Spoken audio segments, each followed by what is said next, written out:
এই গরমে আম পান্না বা আমের শরবত সবাই খেতে ভালোবাসে। চলো তোমাদেরকে দু রকমভাবে আম পান্না করে দেখাবো। এক হচ্ছে আমরা সেদ্ধ করে নেবো, আর এক রকম হচ্ছে পুড়িয়ে নেব। দেখা যাক কোনটা টেস্ট বেশি হয়। এই রেসিপিটা দেখাচ্ছি সিদ্ধ করা আমের। আমগুলো প্রেসারে দুটো সিটি দিয়ে এইভাবে আমের পালটা বের করে নিতে হবে। তারপর মিক্সি জারে ভালো করে পেস্ট করে নিলেই রেডি আমাদের আম পান্নার শরবত। আচ্ছা কী কী লাগছে সেটা বলি। লাগছে আম, পুদিনা পাতা, বিট নুন, চিনি, চাট মশলা, সামান্য হিং ও মরিচ গুঁড়ো।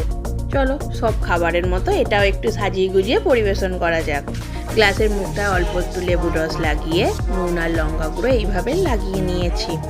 আর কিছুটা লেবু গোল করে কেটে রেখেছি, কিছুটা পুদিনা পাতা রেখে দিয়েছি।